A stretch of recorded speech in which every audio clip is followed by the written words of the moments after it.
চাচা বাড়িঘর তো সাজানো কেন, হেনা কোথায়? একদিন সময় আসবে তোমার জীবনে, হয়তো তুমি এসে বলবা, চাচা বাড়িঘর তো সাজানো কেন, হেনা কোথায়? আর চাচা বলবে, বাবা হেনার তো বিয়ে হয়ে গেছে, তুমি বাস খাও, তুমি গাঁজা খেয়ে ঘুরে বেড়াও।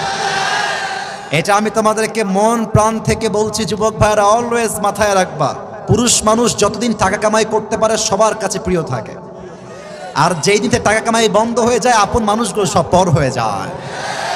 টাকা কামাই করো হালাল ভাবে, অনেক বেশি ব্যবসা করো, চাকরি করো, উদ্যোগ নাও, প্রতিষ্ঠিত হও জীবনে।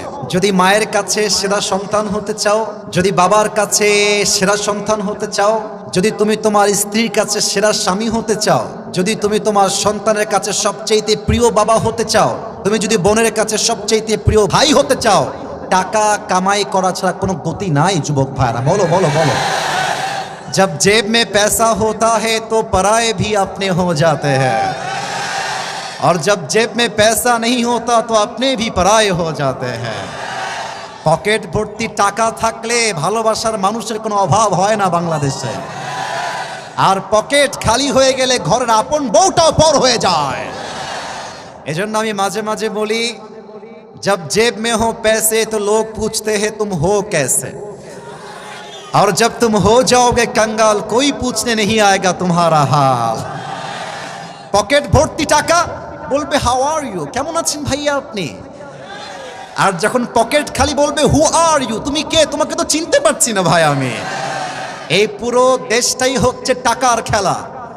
এই টাকার জন্য হাজার হাজার যুবক তার পছন্দের মেয়েকে বাংলাদেশে বিয়ে করতে পারে না, এবং এই টাকার জন্য আমি মেয়েদেরকে অসম্মান করে কথা বলছি না, সব মেয়েকে আমি আসিফ এক পাল্লায় মাপি না। অনেক মেয়ে টাকা দেখলে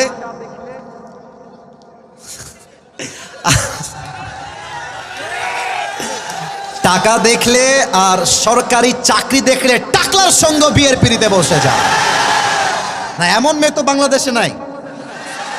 আরে নাই, আরে নাই রে ভাই, থাকলে আল্লাহ হেদায়েত দান করুক, পড়েন সবাই আমিন।